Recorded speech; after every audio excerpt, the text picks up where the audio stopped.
everyone, and welcome to You Are Medicine. This is Thuy, and Happy New Year 2024. There's another New Year's celebration opportunity coming up, the Nguyen Dragon Lunar New Year, February 10th. We've made it through the darkest of dark and the coldest of cold, and in Chinese cosmology, Yang, which is light and warmth, is growing each day, while the Yin, which is dark and cold, is diminishing. Lunar New Year marks the growth of Yang, the beginning of spring, and the new year. It's the biggest holiday in much of Asia. Each year I prepare for this holiday by deep cleaning my home, reviving my ancestral altar, getting my hair cut, and celebrating with family. All that is acknowledging and preparing for the changes that I can feel happening with the advent of spring. The Chinese lunar calendar marks cycles of changes and seasons. It also marks larger cycles of changes represented by 12 animals of the Chinese zodiac. Just like seasons are marked by changes in yin and yang, so too are the larger Chinese zodiac cycles. We are now just coming out of the yin water rabbit year, and on February 10th, we will be entering the yang wood dragon year. Maybe you've heard something about this, but haven't really grasped what it means or the impact of it on your life. Well, in this show, myself, in conversation with my two besties, Daniel and Rosie, will be talking about the coming Yang Dragon Year in a way that hopefully will help you feel into the dragon year in your life and help you ride the chi of the dragon through 2024. I think the idea of New Year's resolutions and the way that we think about it is very interesting compared to the natural cyclical changes of energy. Because I think in the way that we're conditioned, it's like very familiar, that idea that, okay, at this date, I'm just going to break this bad habit. I'm going to be a new person. Starting January 1st, I'm on this diet. I'm no more, drinking, no more whatever. And you build it up in your mind, and you have such a desire to be this image of this new person. And a date is going to determine it. Right. You're just going to have the the willpower on that date to do that. Right. Mm-hmm. And it is like an example of us not understanding the interconnectedness of things. It's like, 99.9% of the time, those things don't work like that. We don't understand where we are. Right. And we don't understand that where we are tomorrow is just a continuation of that, an evolution of that we can't just turn the page and do something completely different. And astrology is like that too, in this talking, where I think sometimes people are like, okay, I'm tired of rabbit year. Tell me what dragon year is going to be like. All right. And then they start to dream big because this idea of the dragon, and I can see that happening too. Like, all right, I guess rabbit year was a wash. Like, oh, tell me how exciting dragon is. I can do all these things. You can do the same thing too, this idea, as you do with New Year's, Well, I can see someone like, instead of being like, okay, January 1st is going to be, right. Now understanding it as, okay, so then I have to wait for the new yang to come in, and, it'll be February 10th when the year turns, and I'll have all this support and wood and yang dragon energy to help me with. That's when the resolutions can work. Yeah. Right. And then what happens? The same thing that happens anytime we're ambitious, trying to run away from what we think is out to get us and trying to run towards the things that we imagine are going to give us what we want, right? It's like 98% of the time that effort is fruitless, and the 2% where it does feel like it's lining up is like that was going to happen anyway or something, But we convince ourselves that we did it and we made it that 2% of the time. And if we just tried harder than the other 98% of the time, then we'll have what we need and have what we want, right?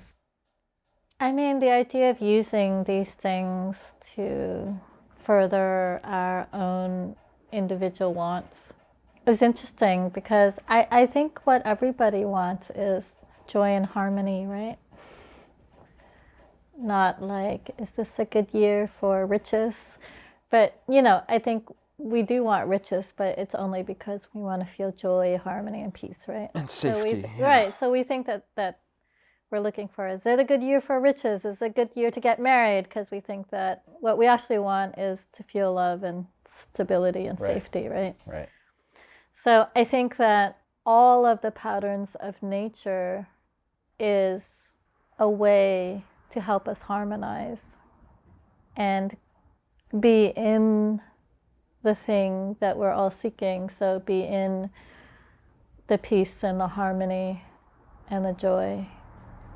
And I think that if we use these tools as a way for that ultimate interconnected joy and harmony, then we can use it in a wise way. But I think that if we're holding on to individual gain, then we're going to be all kinds of way with it.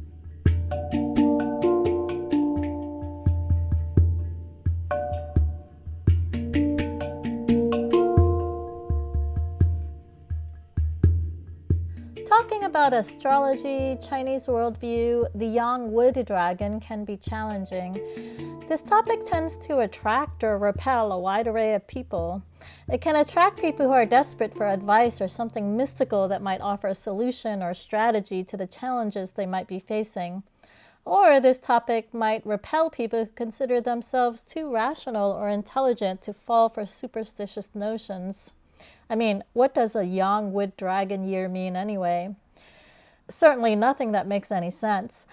I see that both camps of people actually have one central theme in common. Both camps are unconsciously filtering the ancient Chinese cosmology based on nature and interconnectedness through a modern individualistic and separate cosmology lens, and responding to that information from that bias without knowing it. In other words, they're thinking, how do I make use of or take this information to benefit a separate me? One camp says, wow, maybe I can use this to figure out when I should expand my business or get married. And the other camp says, this information is worthless and will not benefit me as a highly intelligent and rational person. But the worldview from which the sacred knowledge of patterns emerged is not an individualistic one like that. This information is a description of the cycles of nature and how we are all necessarily a part of it and moving with it. Moving with respect to these cycles yields harmony. Moving contrary to them yields disharmony. I think the best use of this information is to somehow understand that we're part of a larger cycle and to use it as like a guidance, just like day and night. Like if we've dissociated to the point where we can't discern day and night and we're so dissociated from our body. But there's a guiding principle where for the majority, you see that nature sleeps at nighttime. So maybe you can start to try to feel that. Start to feel your energy go down and sleep. I think sometimes we're so dissociated that we don't know where to begin, even when people are saying to reconnect, right? And so I think the best use of any information is to trust the sacred laws of nature and the sacred cycles to help us reconnect to ourselves to the point where we feel that we are part of nature. And yet, even still, I mean, we can say, okay, yeah, reconnect to the cycles of day and night, and most of nature does go to sleep at nighttime. But like an owl is just waking up. Owls and bats go out at nighttime, and this is when their yang energy is abundant, right? So creating a hard and fast rule as though, okay, it's nighttime, time for me to go to sleep. Okay, let me go to sleep now. Like that's the antithesis of what we're trying to advocate for, what we're pointing at is like inherently it's a relationship and understanding, engaging with the relationship. But an owl's a totally different species. There are variants within a species, but there's no owl. There's an owl that might sleep a little less. There are natural laws. Yeah, I'm not saying... I'm not... You know what I'm saying? No. Okay, it's a bad analogy. I'm not saying that there aren't natural cycles. The idea of astrology is based off of the notion that there are natural cycles, that these cycles are happening. Yeah. But the important thing to understand is that we are not separate from them. Mm-hmm. That we are these cycles. Right. It's not like these cycles are happening to us and now we have to decide how to deal with it or something.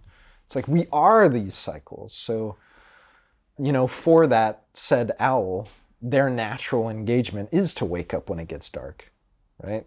It's not like the owl has a knowledge like, okay, I should wake up when it gets dark now. Right. There's a natural engagement with the relationships as they are. And that lives within us as well. It's not outside of us somewhere, like we have to go read a book or we have to listen to this podcast in order to figure out how to engage with ourselves and with life. But that's our problem. And our gift is that we have a mind that can bypass these things, where it doesn't feel like other animals can or do. I mean, it sounds like what you're saying, Daniel, is that you don't want to make it seem like there are any like rules to abide by, that it's like the things that we're talking about. I mean, we keep saying this, but they're not outside of ourselves. And it's like they're actually, the cycles are within us as well. And maybe, Thuy, what you're saying is that it's like, well, for many of us, we have lived in a lot of disconnection and dissociation where, because like, I mean, for example, in the wintertime, because we live in such a young, focused, predominant culture, that when we get more tired in the wintertime and we want to sleep more, we think there's something wrong with us. Like, we've gotten so dissociated and disconnected. It's like how to sort of like re-engage. It's like, it sounds good, like, okay, yeah, I'm a part of nature. I understand that I can feel these things, but I don't, like a person is like, I don't. So what's the entry point? Like, what do I do? It's like, I hear what you're saying, and I get the idea of it. But the reality is like, I drink coffee, every single day, and I'm like on all the time, and like how to reattune, reconnect, to find my way into what you're talking about. Mm-hmm. I mean, yeah, it's hard enough for some people to feel day and night seasons. And then we're talking about this even more subtle, more difficult to access cycle of the zodiac. We feel the dragon. Feel the dragon.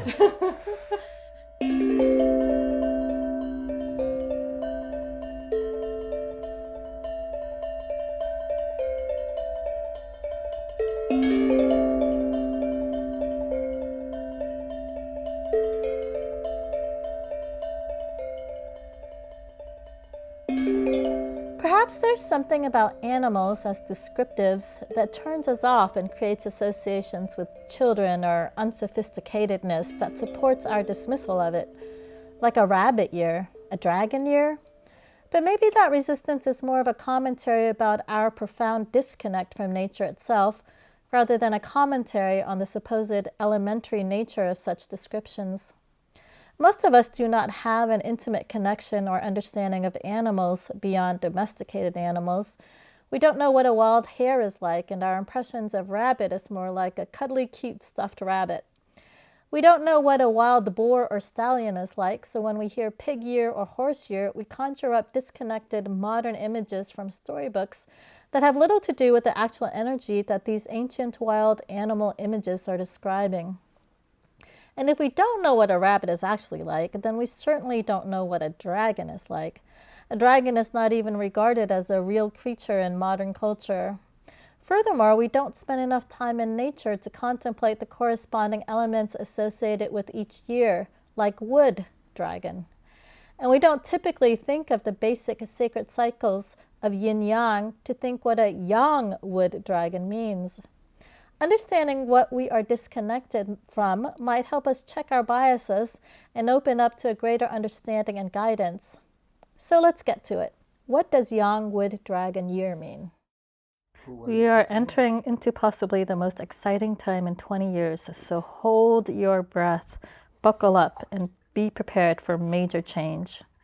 It's time to reflect, revive, renew, and reboot. The drama of 2024 increases with a new 20-year feng shui cycle that lasts until 2044. Know anything about that? Is this the China Morning Post? Oh, it might be, yeah. Yeah. I think it's interesting to think about in the progression, because we're still in the rabbit, but we're coming out into the dragon, right? I mean, talking about the rabbit, everything, the chi is going inwards towards connection, family, where you're safe, where you get your nourishment from, kind of thing. And already that's a lot of yin.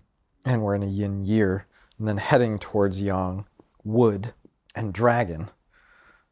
So all of that is a turning then outward, right? So going from yin to yang, already we can feel it. I mean, I was telling you, Thuy, how palpable it was, like shortly after the winter solstice, like a week or so after the winter solstice, already it was like, I felt energy come back. I was like, oh my gosh, I want to go and do things. The weather slightly changed. It wasn't as damp. It wasn't as dark. And so, yeah, Rosie was saying the same thing to me. Which it's not always like that, right? It's not always so. But then I'm feeling all yin again. Right? Today, I know, especially. But that's the thing about wood. So this is the interesting thing, because yes, the energy is turning out, and even the cycle of the seasons. Okay, now yang. So we're in the transition from winter into spring. Like the height of winter is now diminishing, and so big yin is growing smaller and little yang is now growing, right? So already, I mean, we're feeling that. But what's the flavor of that energy, and what's the flavor of that movement? And maybe we can use these images of the wood dragon to kind of help us understand. The wood is really the beginning of something. So it's the beginning of life. Like in a human lifetime, wood represents the very young ages of life, you know? Birth into maybe like your toddler years, or your you know, like 6 or 7, something like this. This is the wood time of your life. The classic image of wood is a seed in the ground, and you remember in like science class, you'd have the little seed in the plastic Ziploc bag, and then you put a paper towel in with some water, and then you'd watch the seed, that tip of the green that pokes out. That's what wood is. It's like this, the tendency for seemingly nothing to move. Mm-hmm. So out of nothing, that's the idea of winter. Like everything is gone, you can't see it anymore, you can't find it. But then wood is all of a sudden out of nothing, now there's something growing. So it's the tendency for things to move.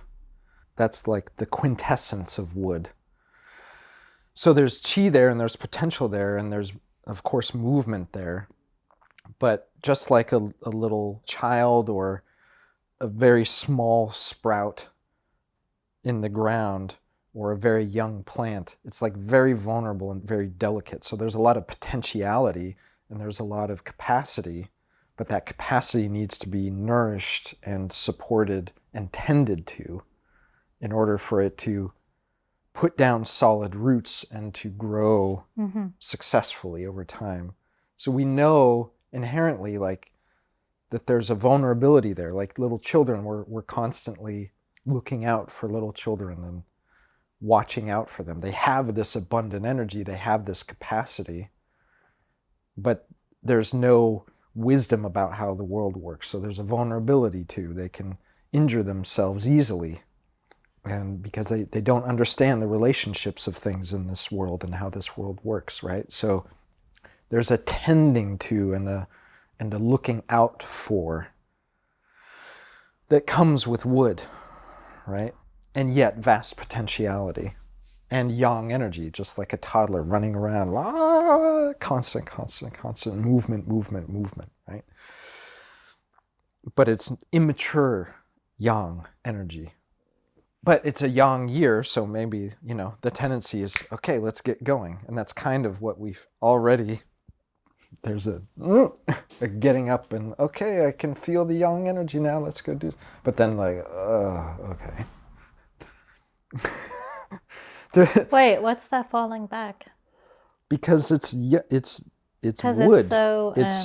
it's so immature. It's the roots aren't there. Uh-huh. So it's a spark, but then, like a little toddler, "Ah!" and then falls over for a nap. Uh-huh. So it's like, yes, a lot of energy, but there's no roots and there's no wisdom really in it. So the tendency is to move, but maybe move with no direction, or like a baby just putting everything in its mouth. It's just like taking everything in and getting involved in everything. But it's a young wood dragon, right? So a lot of energy, a lot of potentiality in wood, and then the dragon. And the image of the dragon is, of the 12 animals, the dragon is the one that we don't see and find in nature. There's no like domesticated dragons living in a pig pen outside the yard, right? Most people, we think of dragons as folklore or whatever, right? But in old school China, everybody knew about dragons and everybody was aware of them. And the idea is that they're a conglomerate of all the other animals. They have the qualities and the power and capacity of maybe all of the other 11 animals. They have the power to go and do kind of whatever. Anything they can imagine, literally, they can make and do and create. So because of this capacity, they want to go and do and kind of create their own realm even to live in. And that's, maybe one of the reasons why we don't find them in common life and why we question even if they exist, because the dragons are off living in their own world, in their own realm, not really crossing over into our world so much. And people who were born in the year of the dragon, dragons in general, that flavor is to go and do magic things or something, special things, their own things. They imagine a world and they go off and they do it and they live in it. And so you add wood to that and you add yang to that. Already all of that is a momentum outward. So does that mean that the flavor this year gives us an added support to go in the direction we want to go in then? Yeah, maybe. As a general idea, maybe. But there's so many other factors involved in that. But the important thing is really that sense of interconnectedness, and that this isn't something that we're unfamiliar with. I think that's... Well, I think what would be helpful for people to do is like to actually just feel what's happening in the present moment, and to feel like the retrospective of like what happened in rabbit year, have people felt that rabbit nature about it, and then what's come of that. And I think that when you get caught up present time, you can feel dragon year coming. You can feel the shifts. It's like you can feel the shifts in the seasons. You can feel the shift in the cycles, right? Totally. But the thing is, because each cycle is a progression and connected to the last cycle, the spark of movement or going out is necessarily related to what was found out in the rabbit cycle. Yeah.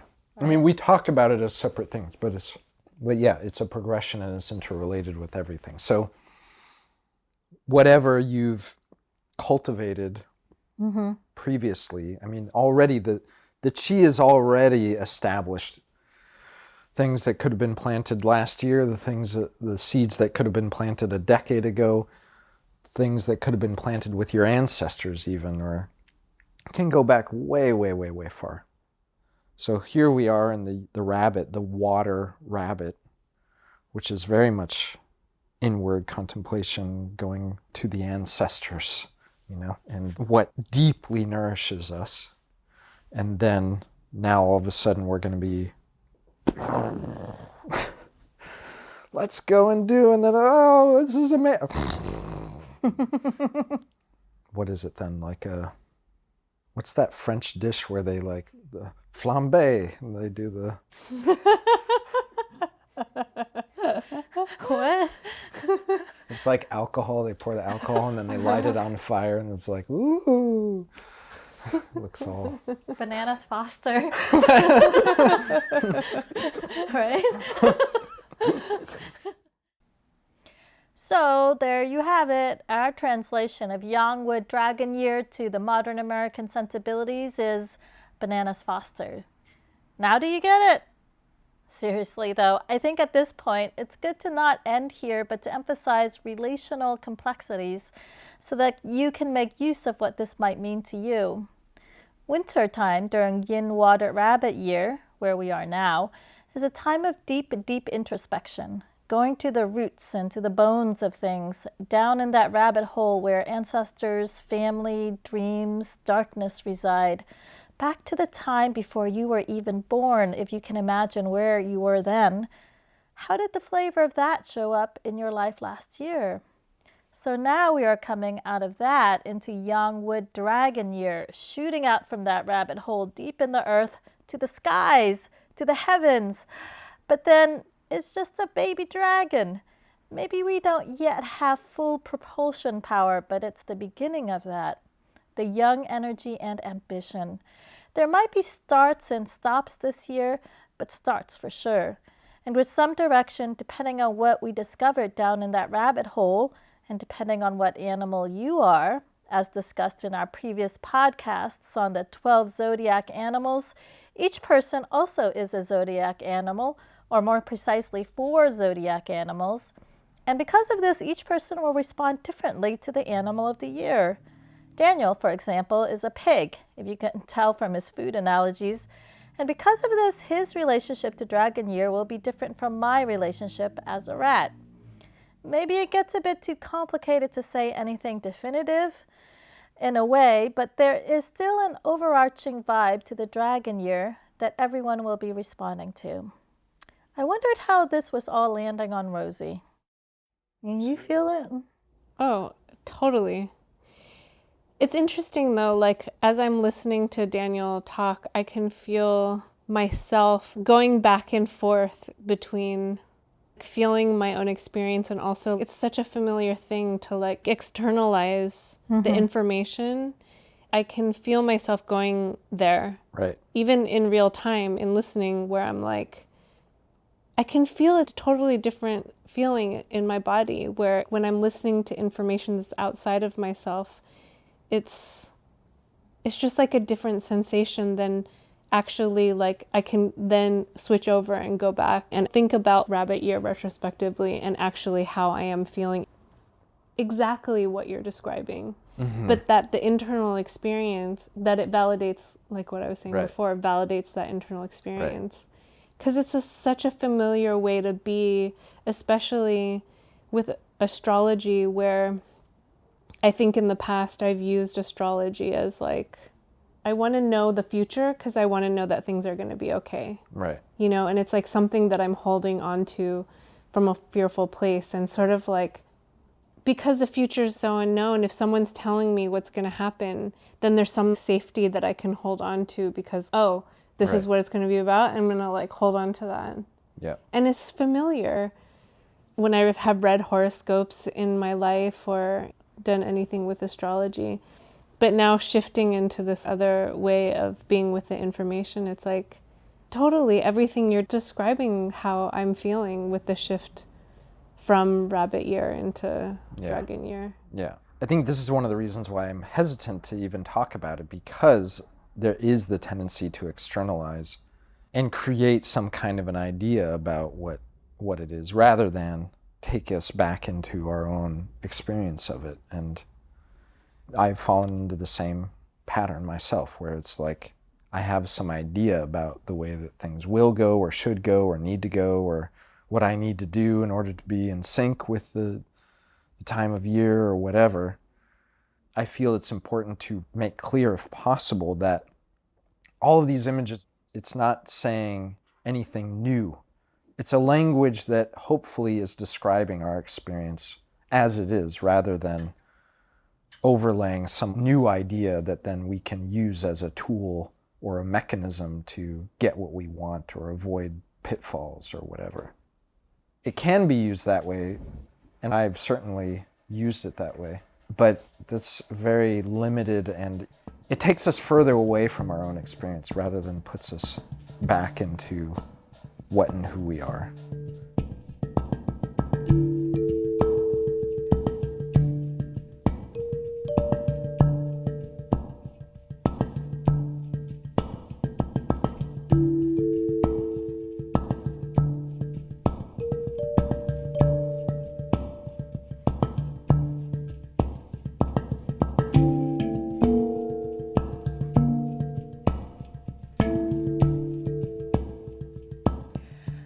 like Daniel's emphasis on using a tool that is too often used to try to peek into the future as a way to actually help us understand who and what we are in the present. And in so doing, we can connect to the changing flavor of the days, seasons, and zodiac cycles spontaneously and organically, because we also are the cycles. Rosie talks on this theme. I feel like along those lines, the astrology and even divination, how it has been useful for me is more sort of bring into consciousness of things that are already happening. Because no matter what, all of our animals are engaging with the astrology of the time of the moment. It's not just like the year, yin, water, rabbit year, but every day that we're cycling through the 12 animals. And there's just like the complexities of all of the chi patterns that are happening at any moment are like innumerable, right? So it's like bringing more into consciousness things that are already happening. Right. Feels helpful, because it's like we're engaging with those energies regardless of whether we're conscious of it or not. Right. And I think there are ways that, because of cultural conditioning and the way that we feel like things should be, or from a place of control, we actually disconnect ourselves from like the information that can come with being with the chi patterns of the moment. Right. So in my own experience, hearing astrological reflections or doing divination has actually just served to like turn up the volume of something that I've already been knowing or experiencing. And in that way, it brings it into more consciousness. It's somehow like affirming, because then I'm like, oh, I've already been feeling or thinking that thing, but maybe because of like heavy conditioning, cultural conditioning of maybe I shouldn't be thinking that thing or feeling that thing. It's like I've been disconnected from that information. But then hearing that it actually is something that lives outside of myself and it's a part of a greater chi pattern makes it so that I feel validated in what I'm actually feeling already. Totally. Exactly. Yeah. Like how we were talking about winter. Yeah, exactly. Every winter, everybody actually has less energy and naturally goes inward. Right. But we override it so much. And then to actually be told that, no, it's actually healthy to feel connected to what's happening changes. So it's the same thing with the cycles of the zodiac. Yeah. It's exactly the same. It's not separate at all. I mean, that is literally, it's not even really an analogy. It's exactly the same thing. Everybody's responding to the cycles of day and night, right? You have a relationship. It's the sun is up. It's warmer. So you don't need to put on a jacket when you go out. There's an inherent responsiveness happening. You could be oblivious to the cycles of day and night and just kind of pretend like everything is the same all the time. I mean, it sounds crazy to even say, but in some sense, we do that living in California. Like the cycles of the seasons, we don't really pay attention to. Mm-hmm. We have a job and we work 8 hours a day, 5 days a week, regardless of the time of the year. And okay, maybe we get Christmas off and and New if Year's, you're indoors in a cubicle without a window, it's all the same-ish. Right, exactly. Right? We've sort of designed our society around this, keeping everything the same. But meanwhile, we're not disconnected from the cycles that are natural and inherent and part of us, not just like, oh, the stars are moving and shifting and, oh, we can think about it if we want to. But astrology is not talking about something that's separate from our experience. Astrology is a language that helps us to understand what our experience actually is. And it's not like, oh, the animals are real. It's just a metaphor to help us get back into our own experience of how and why things move the way that they do and why our experience is like it is. And if we can tap into the natural momentum of change and our relationships with it, then we can rest. We can let go of the conflict we might have when we feel a natural tendency to sleep in the wintertime, even though we have to get that project done supposedly or whatever, right? or when it is summertime, to go outside and to eat a salad rather than Salisbury steak or whatever. You having a craving? Why does that keep coming up? What is Salisbury steak? I don't know. You don't? No. What? Wait, why are you surprised? You're a food person. Oh, I don't know. I think about it as like, my association with it is like a Swanson frozen dinner with like peas on the side. That's like what it conjures up in my mind. Is that what it is? I don't even know exactly what a Salisbury It's steak is. probably not even a thing. It's totally a thing. It's definitely a thing. You've heard of it before, right? I've definitely heard of it. Yeah, it's like a thing. I'm sure I have. I don't know. Listening to this, I find it amusing that we were talking about Salisbury steak. Like, people might think of Yang Wood Dragon Year. Like, I've heard of this weird thing, but what is it? It's a reminder to me about the relative bubbles of information we all inhabit. Because this is an edited show, you don't know that this is the second time Daniel brought up Salisbury steak as an example. And how and why he keeps doing that is still a mystery to me because, well, he doesn't actually know what it is. But let's go back to the dragon. Now, this is the vibe of the dragon year. Let's see if you can feel that vibe. It doesn't look like anything in particular, but the vibe, just like daytime, the vibe is bright and warm. It's not the vibe of nighttime, but this is the vibe. See if you can feel that, you know? So what is the vibe of I guess we've been talking about it all along, but it's like this energy of birth and new growth and potential and yang, which is more active, right? Yeah. More active outward, moving in new ways, moving in different ways, dreaming up exciting things that you want to create and having the energy to do it maybe, but working together, collaborating together to create new things, getting inspired, putting into effect the things that you've been thinking about and imagining, this kind of thing, you know? I think there's a lot of potentiality in all the images point towards outward expression. And my feeling is that when people counter what the vibe is inside themselves or outside of themselves, that's when disharmony and disease happens. So... Right. And that's why I'm hesitant to even say, oh, well, okay, wood dragon year, all the energy goes outward, because maybe an individual's natural expression, you know, they eat the Salisbury steak and they want to go take a nap, you know?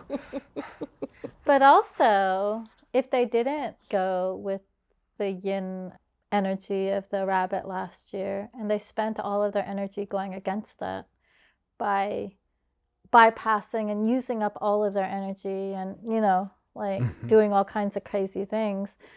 And then the wood dragon comes and they're going to be tired because they didn't go with the energy. Right. And then they're like, wait, you telling me this energy is like this, but I feel exhausted. I don't feel that inspiration. So it's like understanding that going with the energy always is supportive. It's like that in Chinese medicine where it's like you're taking care of yourself in the season, not just for the season. But if you've taken care of yourself, your kidneys well enough in the winter, you will have the energy in the spring. Right. And I think that's an understanding to have too, that it's individual in the sense of what have you been doing? Right. And is this energy available to you? And it might be there, but it might not be available because of what happened last year. Then you should give yourself time for your gas tank to fill up a little bit before you can take advantage of the energy of the dragon year, right? Right.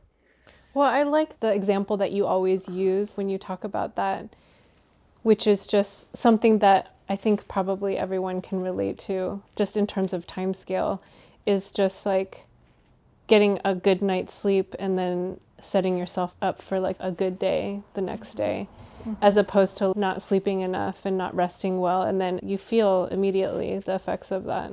Yeah. But that it happens on every time scale, like with the seasons and the years and all that stuff.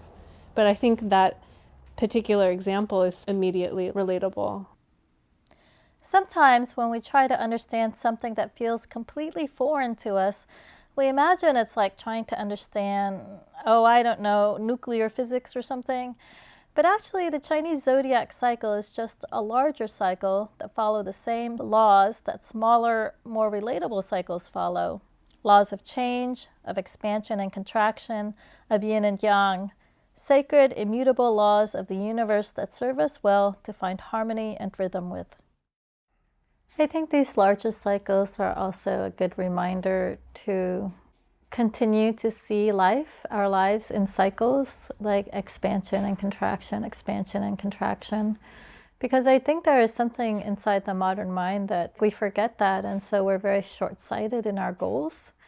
We're like, okay, New Year's Eve, I was a bad, sloppy, out-of-shape person. Come New Year's, I'm going to be this amazing person. And like this willpower to suddenly become something else and then feel like that's just what life is. We're so black and white and so finite in our thinking. Yeah, and after the dragon is what? Snake, right? Which is a completely different flavor. And after the snake was what? That life just goes on in these cycles. And because it's almost the cycles are to loosen you from that hard grip that you keep wanting to have on yourself and on life, right? Change is going to keep on happening. And it's not about, I think, what we want. We've been conditioned. It's like, you do the good thing, you get the good image, and you hold on to it with dear life. That's it. It's so weird, right?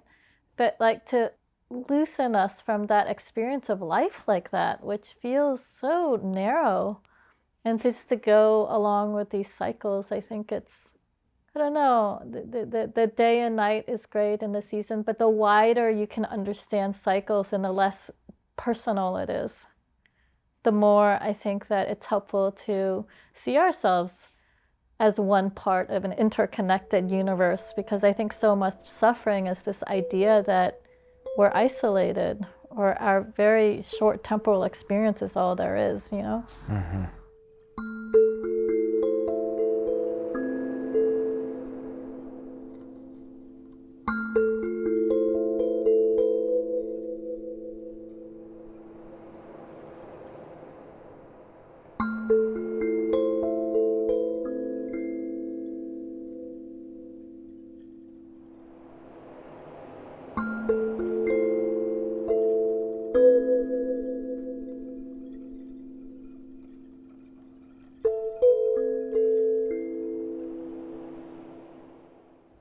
Currently, we're at the very cottontail bits of yin water rabbit year, feeling the energy shift to yang wood dragon year. It might help to know that the flavor of this past yin water rabbit year was very deep to the roots, inward, introspective, home-based, imaginative, dreaming year, which was surprising for me as my year unfolded last year with lots of opportunity for what seemed to be outward movement and travel. Luckily, I didn't put too much stock into a strict interpretation of rabbit year, meaning stay at home and be quiet. Because in retrospect, despite all the travel and movement and new adventures I embarked on, when I think about the details and feelings of all that, they all had a very deep inward quality. I traveled to places that connected me to my past and my roots. I moved to a home that felt more like home for my family. I started studying classical Chinese language that is also the roots of my mother Vietnamese language.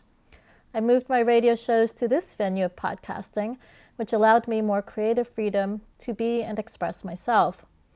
All this is to say that nothing on this show is to be interpreted so rigidly or narrowly, but that the flavor is more about how a thing feels to you rather than how you should act or be. The upcoming Yang Wood Dragon Year has with it the energy of fresh starts and new directions, outward expression, and a bit of dare, imagination, and activity. What will that look and feel like for you? Find that feeling in everyday life and let it guide you, and trust that the cycles are supporting you. For Rosie, Yang Wood Dragon Year is whisking her off to her ancestral homeland of Taiwan, where she will be staying for an indeterminate amount of time, reconnecting to family, learning Chinese, and eating yummy food.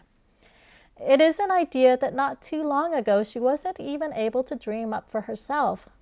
Since then, she has been on a journey of working through fears that have disconnected her from what her inherent connections are, So she is now able to ride the waves of the chi patterns of the universe.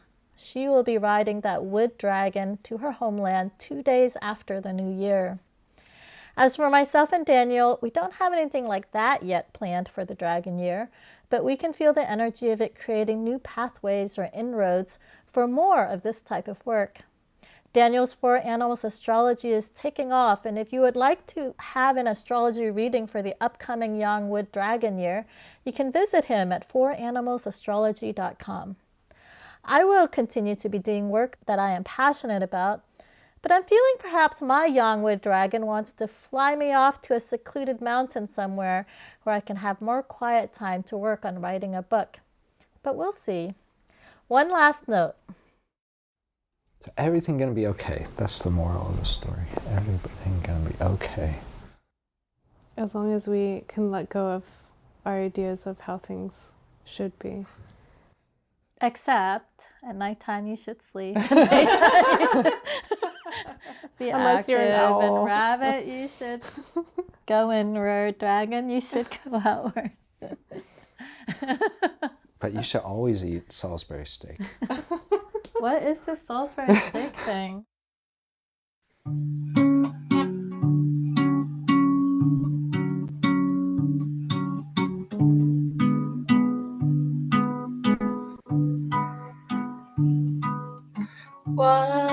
Watching the moonlight shine in the night sky, wondering if it's all fine to let people in, to let down my guard, to let them see my heart, or will it all fall apart? Dum dum dum, dum dum dum, dum dum dum, dum dum dum.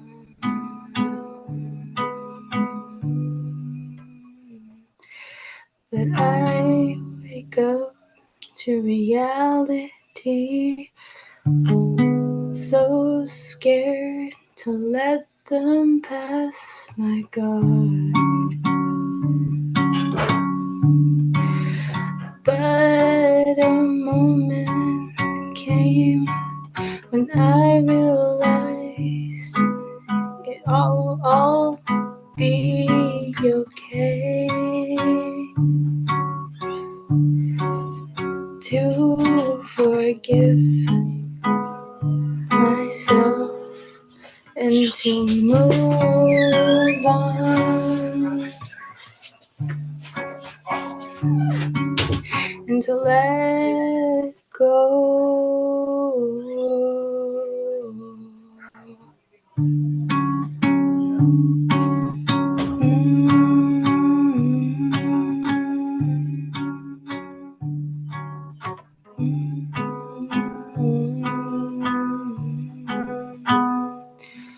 It will all be okay.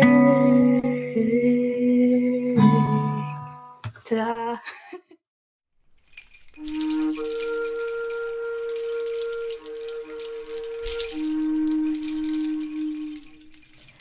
That oh so beautiful song is from Najoni Singer, a young Dene healer, artist, and musician, among many things. I've been blessed to mentor her and other Dene healers in traditional Chinese medicine this past rabbit year, and this is the song that she wrote just a few weeks ago. I think she is coming out of her rabbit hole and preparing for Yang Wood Dragon Year. Thank you for signing us off with that beautiful song, Najoni. And a big thank you to my co-conspirators, Rosie and Daniel. Thank you for listening to You Are Medicine. If you enjoyed this podcast, please subscribe and share it with others. Happy New Year.